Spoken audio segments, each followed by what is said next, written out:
Uma alegria muito grande e de fato poder ver um lugar cheio de homens como nós estamos aqui. Isso alegra demais o nosso coração e eu gosto muito de falar para os homens, porque o homem, ele nunca foi o problema. Você nunca foi o problema, você sempre foi a solução. O problema é você se torna quando você sai do seu papel, quando você não sabe quem você é, quando a sua identidade é distorcida, e aí você começa a dar problema. E quando o homem, ele falha em saber quem ele é, quando o homem, ele não sabe o seu valor, a sua identidade, esse homem dá muito problema. Dá problema para a sociedade, dá problema para a família, dá problema de uma série de situações. Então, eu quero compartilhar uma palavra com você para que você seja a solução, saia daqui a solução. Eu quero ler um texto que está aqui em Mateus capítulo 7, verso 24, até o verso 27. Evangelho de Mateus capítulo 7, verso 24 até o 27. Diz assim a palavra do Senhor: de todo aquele, pois, que ouve essas minhas palavras e as pratica, será comparado a um homem prudente, que construiu a sua casa sobre a rocha. Caiu a chuva, transbordaram os rios, sopraram os ventos, e bateu com força contra aquela casa, e ela não desabou, porque mas todo aquele que ouve essas minhas palavras e não as pratica, será comparado a um homem insensato, que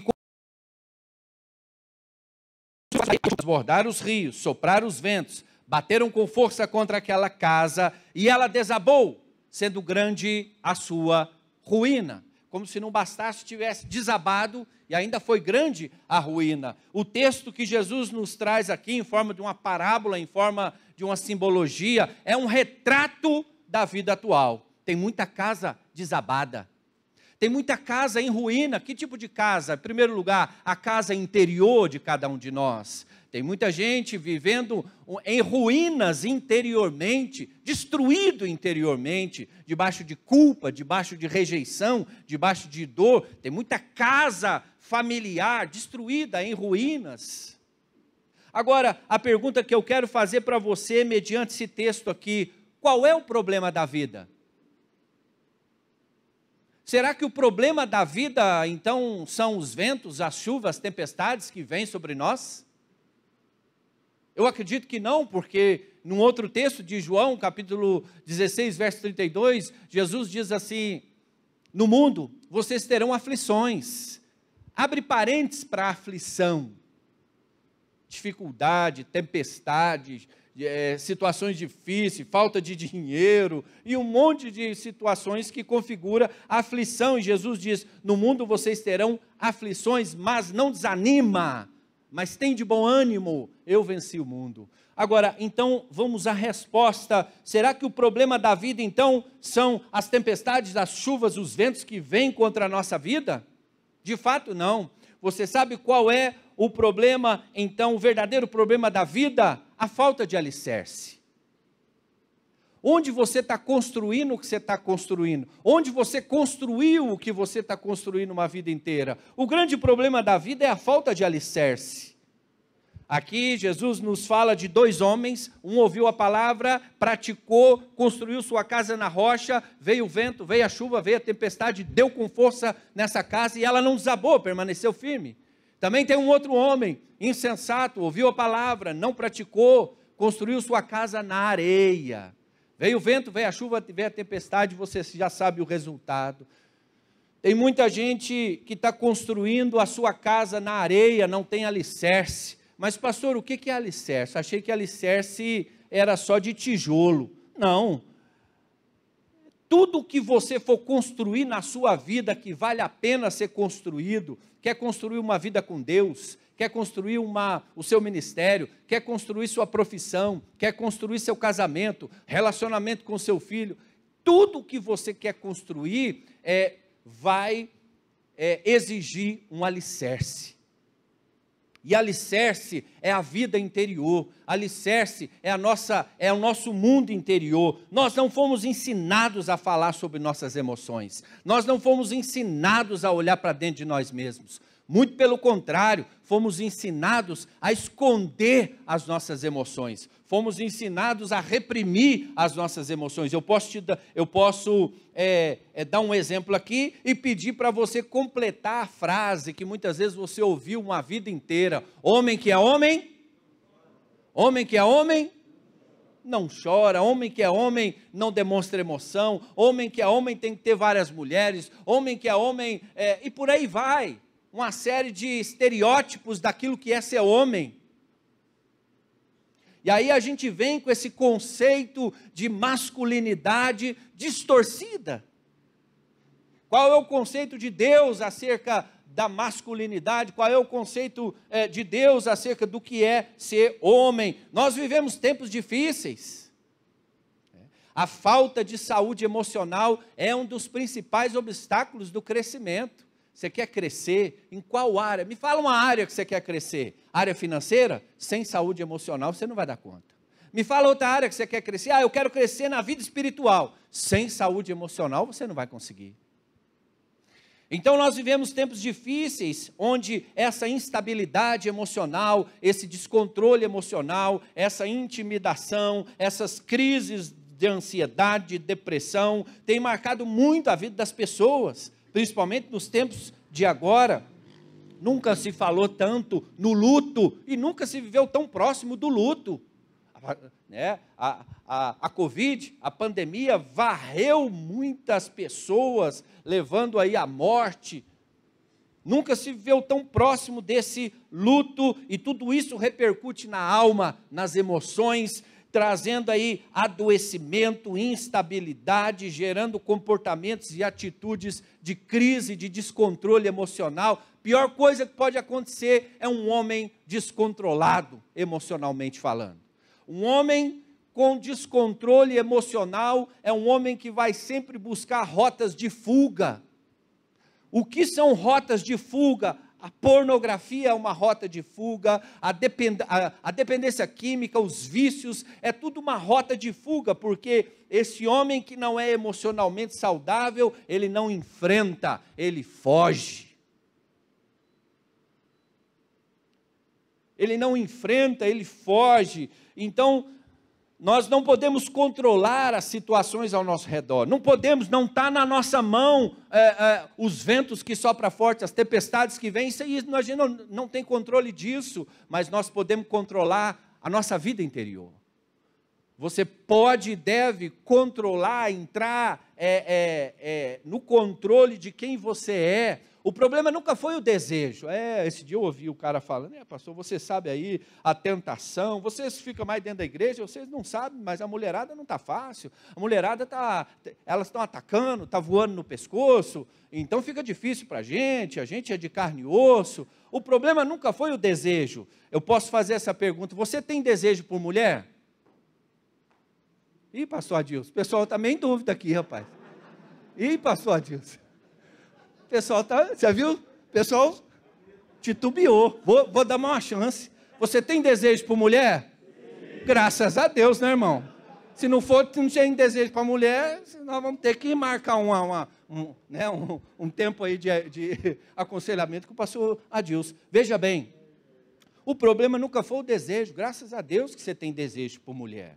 O problema é quem governa quem. Você governa o seu desejo, ou o seu desejo te governa, ou melhor, te desgoverna. Graças a Deus que você tem desejo. Só que esse desejo, ele é para ser sentido, usufruído, no tempo certo, e com a pessoa certa. Então, não é fácil você aprender a gerenciar e a reger as suas emoções, mas é preciso você olhar para dentro de você mesmo e você começar a se conhecer. O nosso mundo interior, ele tem uma importância muito grande, não dá mais para viver para fora. Eu sempre falo isso porque o falar é terapêutico, é curativo, o guardar é adoecedor. Tiago 5,16, confessai as vossas culpas uns aos outros, a fim de que sejais sarados. Quando a gente fala, a gente cura, a gente sara. Quando a gente guarda, a gente adoece. E o homem é bom para guardar as coisas que não devia guardar. E aí você vai adoecendo. Quando você guarda coisas que você não devia guardar, você fortalece aquilo que você precisa vencer e enfraquece. E enfraquece a vida no Espírito, enfraquece a você mesmo. E a Bíblia, ela sempre nos orienta a importância do nosso mundo interior. A Bíblia é um livro didático, é um livro de ensino, quer nos ensinar a forma como nós nos relacionamos com Deus, a forma como nós nos relacionamos com o próximo e a forma como nós nos relacionamos com nós mesmos. O livro de Provérbios, capítulo 4, verso 23, diz assim: sobre tudo o que se deve guardar, guarda seu coração, porque dele procede as fontes da vida. E a gente guarda de tudo, não é mesmo, irmão? A gente guarda os cacarecos, a gente guarda aquela coisa errada velha lá que a gente tem guardado. Já virou um acumulador, de tanto que guarda coisa que não precisa. Agora, não guarda o que precisa, o coração. Não guarda o que precisa, a importância do nosso mundo interior, a importância de olhar para dentro, a importância de você se conhecer. Uma vida interior saudável é um alicerce para você lidar com as intempéries, tempestades e lutas da vida. Uma vida interior saudável é um alicerce para tudo aquilo que você quer construir, como eu já falei. Você quer construir um casamento harmonioso, amoroso, você precisa de um alicerce. Você precisa de saúde emocional, quer construir uma vida espiritual madura, você precisa de saúde emocional. Existem muitas coisas que atingem o coração. Existem muitas coisas que atingiram o nosso coração e a gente vai carregando isso para uma vida inteira, repetindo um ciclo de ferida, de derrota. A gente vai repetindo padrões de comportamento que gera sofrimento. E deixa eu te dizer uma coisa, nós não precisamos repetir os mesmos erros que cometeram conosco. Nós podemos fazer diferente, não podemos mudar o que passou, mas daqui para frente nós podemos e devemos mudar. Nós não precisamos viver reféns do passado. O problema nunca foi o passado. Eu tenho passado, você tem passado. O problema é o que nós vamos fazer com o nosso passado. Vamos viver fugindo deles, assombrado por ele, acorrentado nele, envergonhado do passado, ou nós vamos enfrentar o passado. Ou nós vamos enfrentar o passado com coragem, com sabedoria.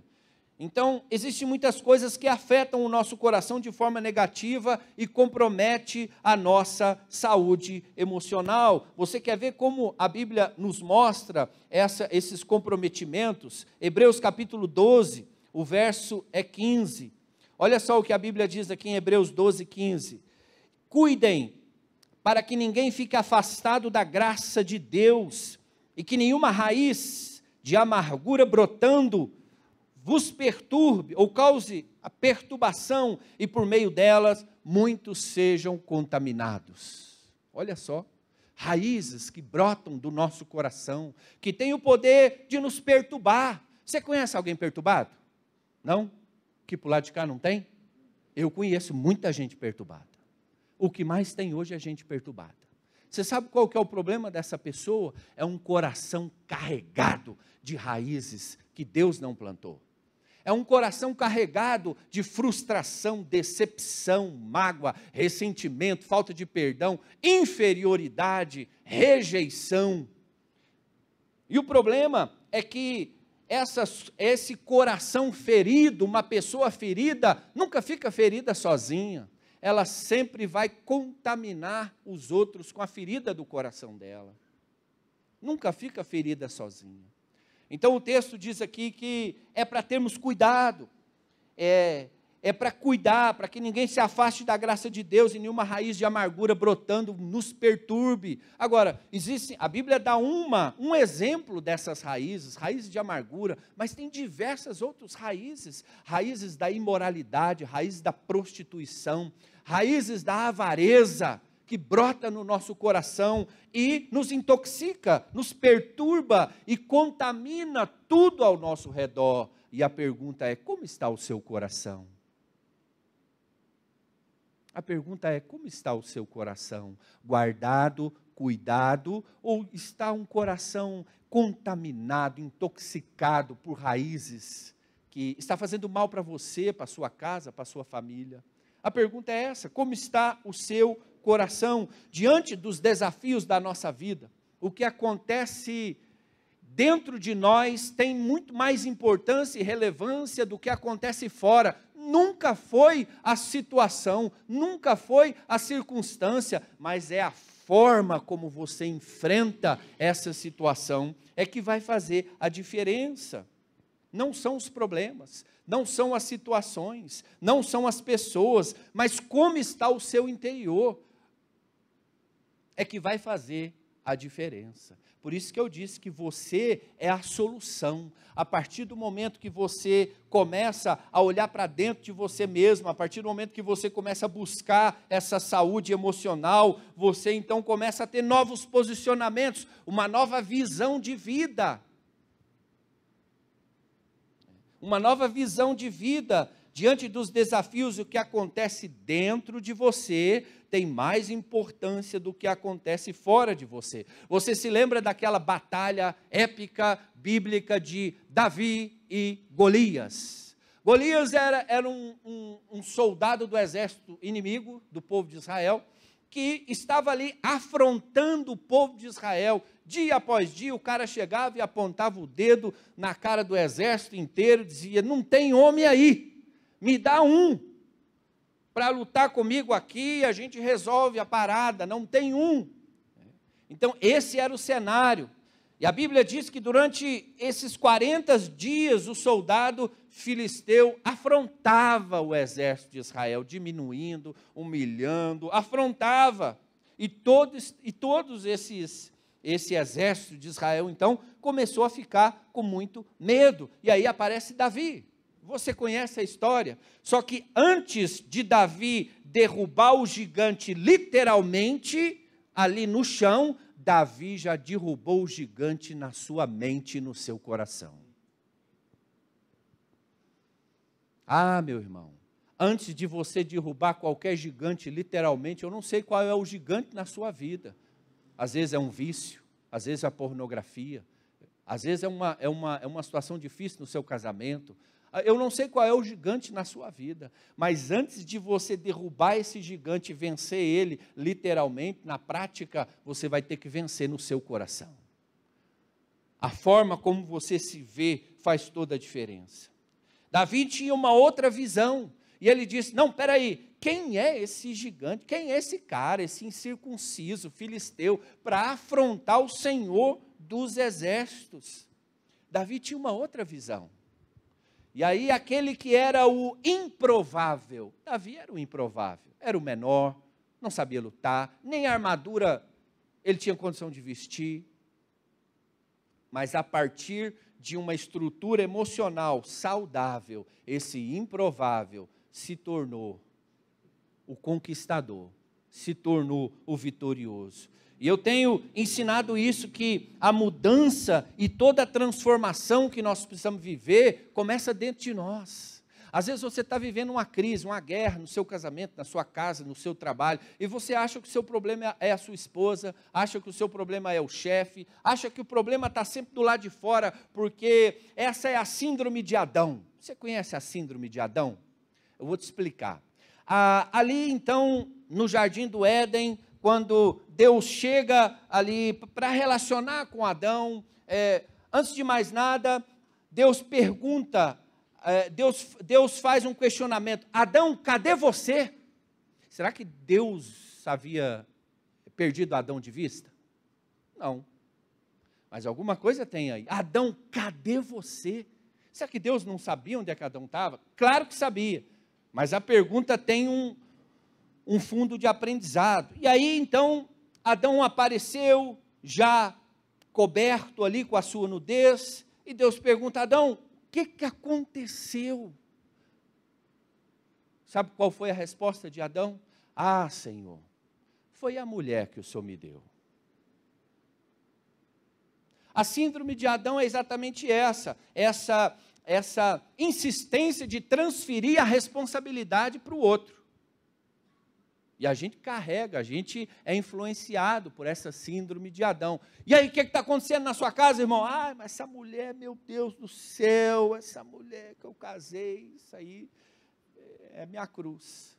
O que está acontecendo aí na sua casa? O que está acontecendo no seu trabalho? Ah, meu chefe. Sempre tem um terceiro, mas nunca tem essa autorresponsabilidade. O problema é meu, eu vou tratar, eu vou me posicionar, isso aqui eu vou ser a solução para dentro dessa casa. Se está ruim, eu vou fazer melhorar. Chamar as coisas para a autorresponsabilidade. Eu vou fazer melhorar, eu vou fazer mudar. Então, a cada dia, a cada momento, nós precisamos voltar os olhos para o nosso interior. Porque é o alvo da batalha. A maior batalha espiritual que nós estamos envolvidos está dentro de você. Se o inimigo ganha e conquista terreno dentro de você, ele ganhou a batalha. Então, a mudança e a transformação começa no nosso coração. Na verdade, o nosso destino começa no nosso coração. Estava falando na escola de pais, e o tema que a gente deu é: cadê os pais? Cadê os pais? O destino começa no nosso coração, e uma pessoa marcada no seu coração com dor, com trauma, com mágoa, com frustração, inferioridade, rejeição, vai ter o seu destino comprometido, mesmo que tenha, que é cheio de dons, talento, chamado, mas vai ficar enterrado. Vai ficar enterrado. E eu conheço muita gente assim, que é cheio de dom, cheio de talento, é um chamado, uma coisa maravilhosa, mas está enterrado nas dores, nos traumas e nas mágoas que carregam a vida inteira. O nosso destino começa no coração. Mateus capítulo 5, verso 8 diz assim: bem-aventurado os limpos de coração, porque eles verão a Deus. Bem-aventurados os limpos de coração, porque eles verão a Deus. Tudo começa no nosso coração. Um coração bem resolvido, estruturado, vai gerar um alicerce, vai ser a base para as nossas escolhas, vai ser a base para as nossas conquistas. Onde começam as suas escolhas? Se você fizer uma retrospectiva e ser honesto, as piores escolhas que você fez na sua vida, que te trouxe maiores sofrimentos, você estava com o coração errado, você estava enganado, você estava com uma motivação distorcida. Então, a base das nossas escolhas é a nossa motivação, é o nosso caráter, é o nosso interior, e um interior bagunçado, um interior mal resolvido, vai gerar escolhas erradas. Um interior organizado, um interior bem resolvido, vai gerar escolhas assertivas. Então, a maior estratégia do inimigo é poder comprometer seu coração. É por isso que a batalha espiritual é o coração do homem. A batalha espiritual é a identidade. É a nossa identidade. Então nós precisamos aqui entender como nós vamos nos posicionar para ganhar o nosso interior de volta. Porque às vezes os inimigos entraram e tomaram de conta.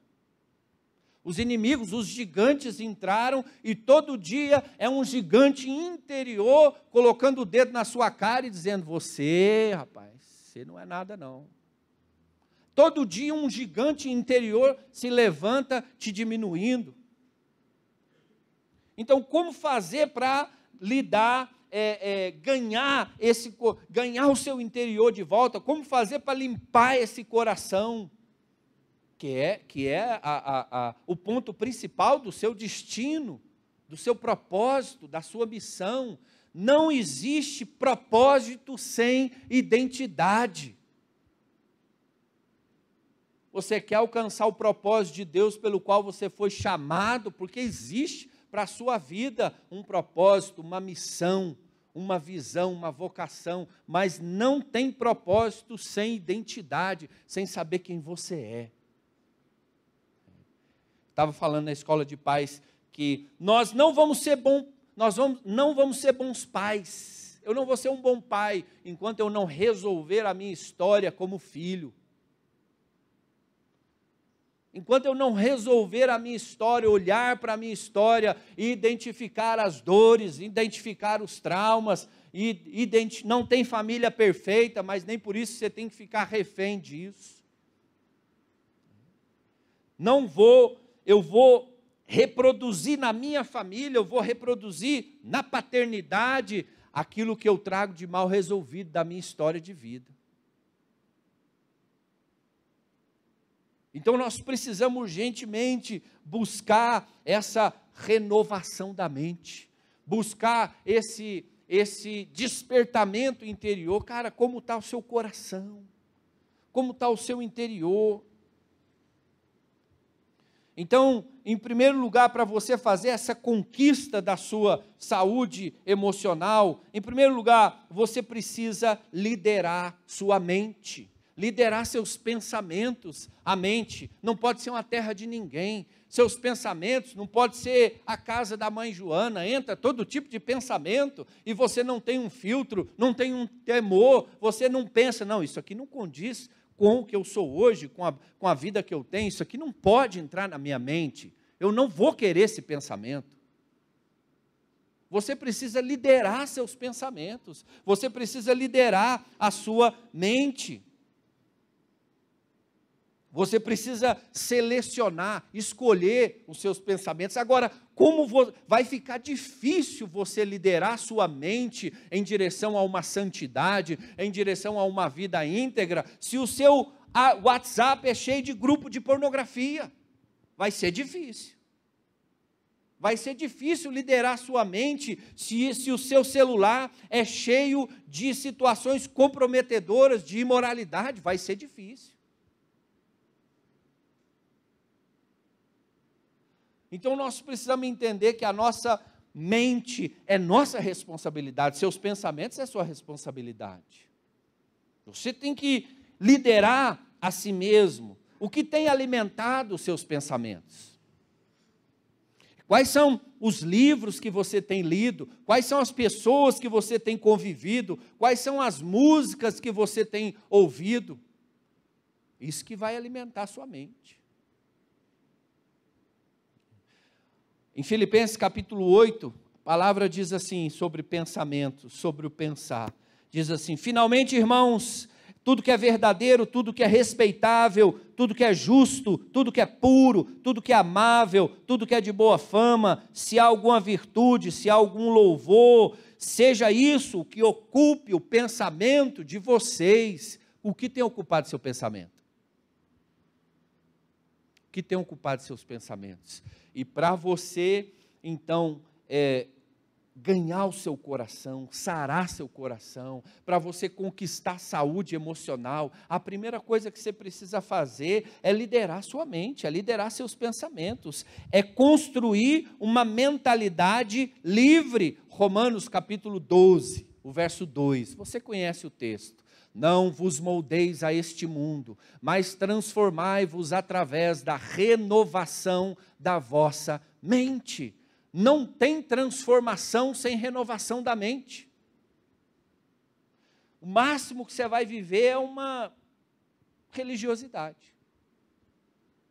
O máximo que você vai viver é uma hipocrisia. O que é a hipocrisia? É essa distância, é esse abismo entre aquilo que você fala e aquilo que você vive. A gente tem que diminuir isso, até não ter mais espaço entre aquilo que você fala e aquilo que você vive. A gente tem que diminuir isso. Então, uma mentalidade livre começa na renovação da mente. como é importante nós aprendermos a lidar com a nossa mente, porque a mentalidade é igual uma lente na qual você enxerga a realidade, a sua mentalidade. E o que forma a sua mentalidade? Seus pensamentos, aquilo que está te abastecendo. E nós somos programados por aquilo que nós acreditamos. E o que nós acreditamos, nós chamamos de mentalidade. Então, se você acredita que você é inferior, que você é rejeitado, que você não é ninguém, que você não é capaz, que você não tem condições, é essa mentalidade que vai ser gerada na sua mente. E aí, quando você está diante dos seus desafios, das suas conquistas, não precisa de ninguém fazer nada, muito menos o diabo, porque você mesmo se sabota. Não, eu não sou capaz. Não, isso aí não é para mim não. Não, isso aí eu não mereço não. Não, isso aí é muito para mim. Então, há muitas pessoas com essa mentalidade muito distorcida, enxergando a vida através das lentes, das suas dores, das suas perdas. Quando você ouve uma mentira por muito tempo, a tendência é você acreditar nela como uma verdade. O problema, muitas vezes, está nas lentes na qual a gente enxerga o mundo. O problema está nas lentes na qual a gente enxerga essa realidade, muitas vezes distorcida. Então, o primeiro caminho aqui para você lidar com, construir essa saúde emocional, é liderando a sua mente. Você precisa liderar seus pensamentos. Você não vê as coisas como elas são. Você vê as coisas como você é. Você não vê o mundo como o mundo é. Você vê o mundo como você é, através da sua história, da sua experiência de vida. Eu gosto de um texto de 2 Coríntios, capítulo 10, verso 4 e 5, diz assim: porque as armas da nossa luta não são carnais, mas poderosas em Deus para destruir fortalezas, destruindo raciocínios falaciosos e toda arrogância que se levanta contra o conhecimento de Deus, e levando cativo todo o pensamento à obediência de Cristo. Então, existem certas fortalezas na nossa mente que precisam ser vencidas. Isso aí é muito forte para mim. Essa tentação aí eu não consigo não. Essa tentação aí é demais. Isso aí também já é fanatismo, esse negócio aí de integridade, de santidade. São fortalezas na mente. São fortalezas na mente que a gente precisa destruir. E fortalezas da mente são essas estruturas do pensamento, que moldam a forma como você interpreta a realidade. Então esse foi o primeiro passo aqui para você conquistar a sua saúde emocional. O segundo passo, você tem que se preparar para as provas. Você tem que se preparar para as provas da vida. 2 Timóteo capítulo 2, verso 15. 2 Timóteo 2,15. Ali diz assim que é para você se apresentar aprovado diante de Deus. A Bíblia diz assim: procura apresentar-se aprovado, como obreiro que não tem do que se envergonhar e que maneja bem a palavra da verdade. Aqui é tão interessante porque existem várias formas de se definir um conceito de restauração interior. Existem várias formas de se definir o conceito de uma pessoa que é curada. E essa definição é através da aprovação. E o que você precisa você precisa fazer para ser aprovado? Precisa ler a Bíblia, precisa jejuar, precisa orar, precisa vir na igreja. Tudo isso é importante, mas ainda assim nada disso vai fazer de você uma pessoa aprovada. O que você precisa fazer para ser aprovado? A prova. A prova. Se você não enfrentar a prova com coragem, com determinação, você não vai chegar nesse outro estágio de ser aprovado. Então, o único caminho para você ser aprovado é passando pela prova, é enfrentando a situação. As provas da vida, ela faz parte desse processo de aperfeiçoamento da nossa estrutura interior, do nosso caráter e da nossa maturidade. Nós precisamos aprender a lidar com as provas da vida. Nós não podemos ser intolerantes às provas. Às vezes você vê, você chega na igreja, vai dar a paz do Senhor para o irmão. Ô irmão, paz do Senhor, como é que estão as coisas? Ah, pastor, o inimigo furioso, o inimigo só prova, só luta, o inimigo furioso para cima de mim. Eu sempre brinco, né? Não, irmão, eu não perguntei do inimigo, perguntei de você mesmo, como é que está a família, como é que está a casa. Eu lá quero saber de inimigo, rapaz.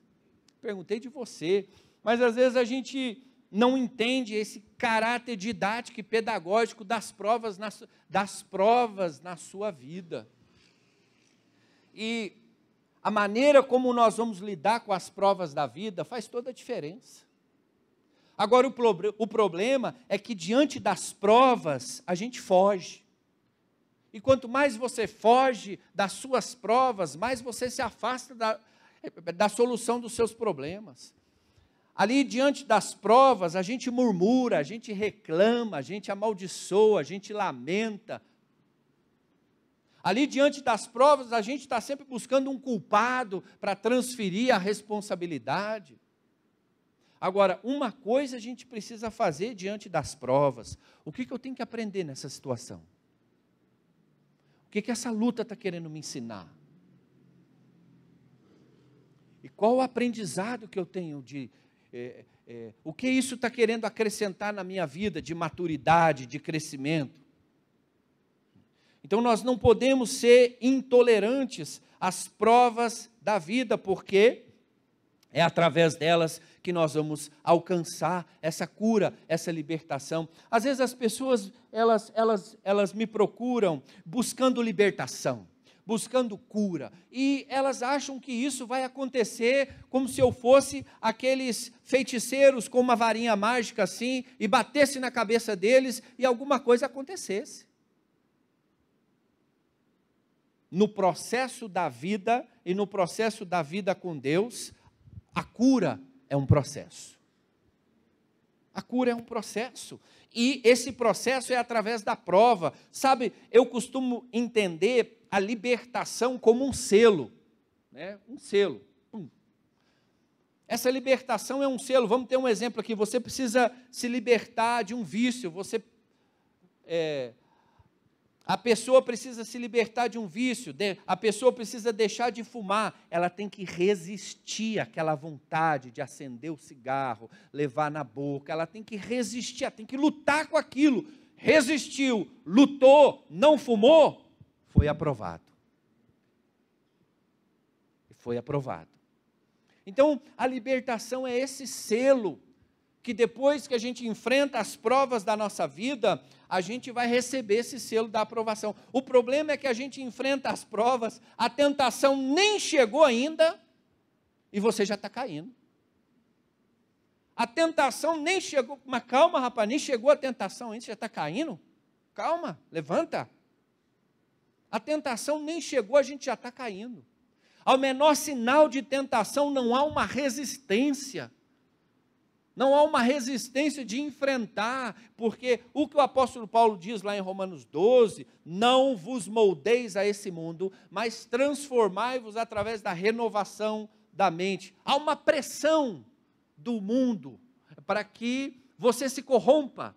Há uma pressão do mundo para entrar sensualidade, para entrar quebra de princípio, imoralidade. Há uma pressão do mundo em todo momento. E a renovação da mente é uma pressão que você faz de dentro para fora. A renovação da mente é uma pressão que você vai fazer de dentro para fora. Com princípios, com valores, com identidade. Então, a mudança da nossa mente, ela promove novos caminhos, promove novas realidades. A mudança da nossa mente sempre nos leva a uma nova estação, sempre nos leva a um lugar de recomeço. Agora, o problema é que muitas vezes o inimigo, ele acaba nos enredando, nos prendendo com o medo, com a intimidação. A maior estratégia do inimigo é a intimidação. Medo de não dar certo, medo de não conseguir. O medo nos paralisa. Nos paralisa com o fantasma que nós mesmos criamos.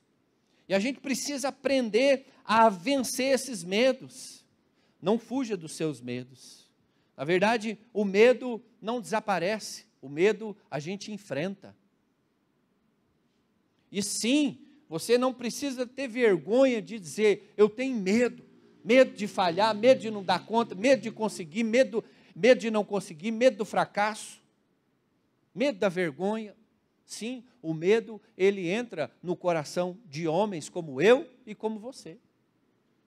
Agora, nós precisamos aprender, então, a lidar com esse medo, saindo dessa intimidação e buscando esse espírito de coragem, buscando esse espírito de coragem que Deus fala com Josué. Josué capítulo 1, Deus fala várias vezes com Josué. Josué capítulo 1, a partir do verso 6, diz assim: seja forte e corajoso, porque você fará este povo herdar a terra que sob juramento prometia dar aos seus pais. Então somente seja forte, muito corajoso, para que você tenha o cuidado de fazer segundo toda a lei que o meu servo Moisés te ordenou. Não se desvie dela nem para a direita nem para a esquerda, para que sejas bem sucedido por onde quer que andar. Não cesse de falar desse livro da lei, mas pelo contrário, medita nele de dia e de noite, para que você tenha cuidado de fazer segundo tudo quanto nele está escrito. Então você prosperará e será bem sucedido. Não foi isso que te ordenei? Seja forte, seja corajoso, não tenha medo, nem fique assustado, porque o Senhor teu Deus é contigo por onde quer que andares. Há muitas conquistas na nossa vida, há muitas conquistas que nós vamos fazer, até mesmo a conquista do nosso interior, que um dos primeiros inimigos que a gente vai enfrentar é o medo. O medo é uma das maiores intimidações entre você e a terra prometida que Deus tem para você, porque nós somos o Israel de Deus, amém? E nesse sentido, Deus tira Israel de um Egito, que é uma simbologia da escravidão, e leva então para a terra prometida, que é ali uma simbologia essa nova vida, esse novo lugar. E é assim comigo e com você. Deus nos tira de uma escravidão, Deus nos tira do mundo, Deus nos tira do pecado e quer nos levar para esse lugar de vida e vida em abundância. Mas só que entre o Egito e a terra prometida, existia o deserto. Existia o deserto. Então nós precisamos aprender a lidar e a enfrentar com coragem esses desertos, sem ser intolerantes às provas da vida, e olhar para dentro de nós mesmos, que é o melhor que nós fazemos. E só para encerrar, eu gosto de um texto aqui de Mateus 9, Mateus capítulo 9, verso 17. Eu gosto desse texto aqui que Jesus nos traz, é uma orientação através de uma parábola, e eu quero cooperar um pouco aqui com o seu entendimento sobre ela. Mateus 9,17 diz assim: nem se põe vinho novo em odres velhos, porque se alguém fizer isso, os odres se rompem, o vinho se derrama e os odres se perdem, mas põe-se vinho novo em odres novos e ambos se conservam. Aqui, será que Jesus estava ensinando apenas uma técnica aqui de conservar um bom vinho? Não. Jesus estava ensinando aqui a maneira de viver a vida de forma correta. E Jesus aqui nos dá dois elementos que a gente precisa entender simbolicamente. O vinho representa tudo de bom que Deus tem para derramar sobre nós. O vinho representa a manifestação de Deus sobre nós. O odre era aquele recipiente feito de couro de animal, fazia-se artesanalmente. Com o passar do tempo, a poeira, o sol, aquilo ressecava, trincava, enrijecia e não segurava mais o vinho, não tinha mais condições de suportar a pressão que o vinho fazia da fermentação. Então aqui Jesus está nos ensinando que nós não podemos ser esse odre velho. E esse odre fala de estruturas internas, fala de mentalidade. Não dá mais para viver a nossa vida enrijecido, endurecido. Nós precisamos buscar esse renovo, essa flexibilidade. Nós não podemos fazer das dores, das perdas, das mágoas, algo que vai nos endurecer, nos enrijecer. Nós precisamos aprender a levar isso a um lugar correto. Então, nós não podemos viver a nossa vida enrijecidos. Às vezes você pode me dizer assim, mas eu tive uma criação muito dura, meu pai era muito duro, eu tive uma criação muito rígida. É possível você aprender, a ser diferente. Você não pode dizer assim, foi assim que o meu pai me criou, é assim que eu vou criar meus filhos. Você vai perder seus filhos. Nós não podemos deixar com que a vida, as dificuldades da vida endureçam o nosso coração. Nós precisamos trabalhar, nós precisamos mudar. É possível ser e fazer diferente. Então, avançar significa você enfrentar essas resistências, mas seu maior combustível precisa estar aqui dentro. Seu maior combustível precisa estar num coração sarado, um coração sarado. Eu quero fechar aqui com o Salmo 121. O Salmo 121, ele diz assim: elevo os meus olhos para os montes, de onde me virá o socorro? O meu socorro vem do Senhor, que fez os céus e a terra. Eu não sei qual que é a sua dificuldade, eu não sei se você está precisando de um socorro. É difícil, hoje em dia, nós todos precisamos de ser socorridos em algum momento de dificuldade, em algum momento de tribulação na nossa vida.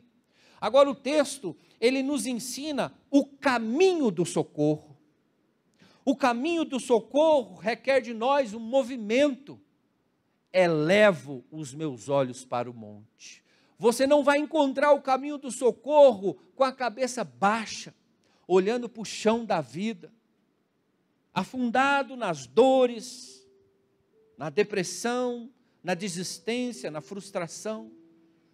Você vai encontrar o caminho do socorro quando você decide, então, mudar o seu foco. O seu foco não é mais essas dores, você não pode fazer das suas dores o centro da sua vida. Elevo os meus olhos para os montes. Quando você levanta a sua cabeça, quando você muda o foco e olha para o alto, você tem uma nova perspectiva de vida, você tem uma nova compreensão de vida. Eu queria que você ficasse de pé, nesse momento, e eu quero ter um tempo de oração com você, e eu quero te fazer esse convite. Às vezes você chegou aqui com a cabeça baixa, olhando para o chão da vida, e você precisa desse movimento, você precisa levantar os seus olhos para os montes.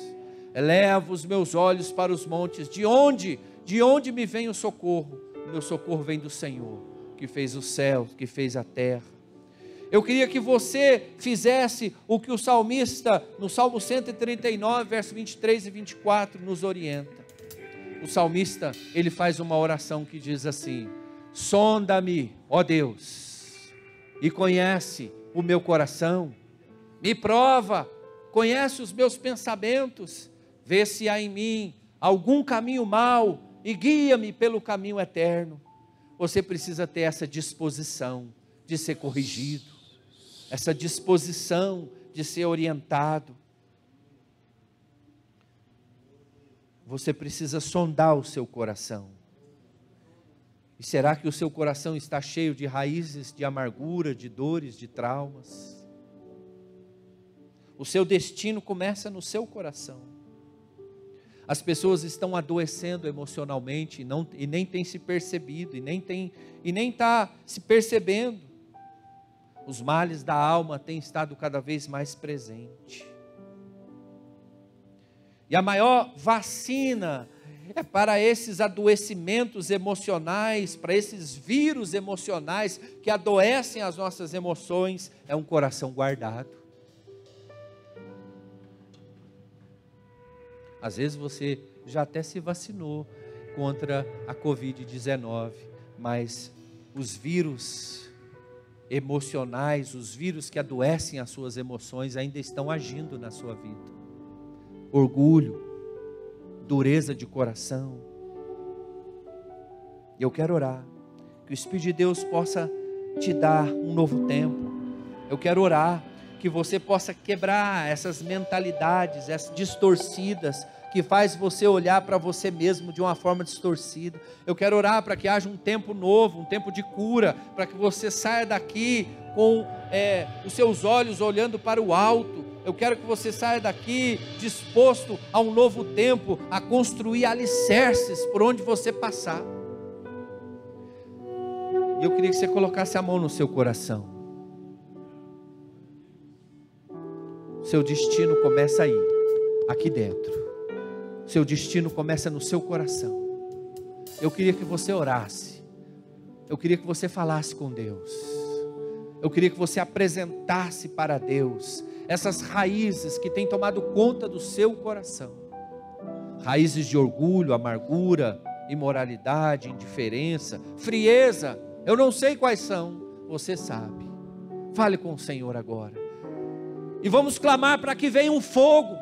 Vamos clamar para que venha uma chama e que comece a arder, porque um coração, uma vida que vale a pena ser vivida, é um coração que queima.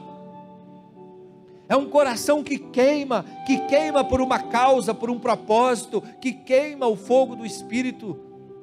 E eu quero orar por esse fogo essa noite aqui na sua vida. Que haja um fogo queimando no seu coração. Que esse fogo, ele venha queimar, purificar, queimar as impurezas, purificar seu coração. Vai queimar porque o seu coração é um altar de adoração ao Deus vivo. E tudo que quer roubar o lugar de Deus vai ser queimado essa noite. Tudo que quer roubar o lugar de Deus no seu coração vai ser queimado, fulminado, porque o seu coração é um altar do único Deus, do Deus vivo. Eu quero que você tenha um tempo de oração. Vou pedir os irmãos para ministrar aqui a nós com uma adoração. E eu quero que você tenha o seu tempo. Eu quero que você tenha o seu tempo. Isso que você está vivendo aqui é importante. Olhar para dentro de você e reconhecer onde você precisa mudar. Quais os movimentos você tem que fazer. Você tem que levantar a cabeça. As dores, os traumas virou o centro da sua vida. Você tem que deixar isso de lado e olhar para Jesus. Você tem que receber cura, filtrar seus pensamentos, aprender a enfrentar as provas da vida. Sim, Senhor. Levante sua voz, ore a Deus, clame a Ele. É o seu tempo, é o seu momento. Deixa Ele ministrar, deixa Ele acender essa chama. O selo que há em mim, sim, Senhor, a marca da promessa, aleluia, que Ele me fez. Clame a Ele. Quem vai me impedir? Se decidido estou, pois quem me prometeu é fiel para cumprir.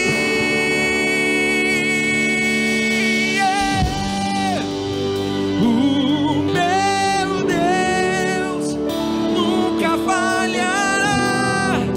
Eu sei que chegará minha vez, minha sorte Ele mudará diante dos meus olhos. Se tentam destruir-me, zombando da minha fé e até tramam contra mim, querem entulhar meus poços, querem frustrar meus sonhos e me fazer desistir. Nós clamamos pelo Teu toque, Pai. Mas quem vai apagar? Nós clamamos para que o Senhor avive as nossas vidas, Senhor. Ore a Ele, levante sua voz. Deixa a chama queimar no seu coração. Que Ele me fez. Sim, Senhor. E quem vai damos graças. impedir? Se decidido estou, pois quem me prometeu, igreja, é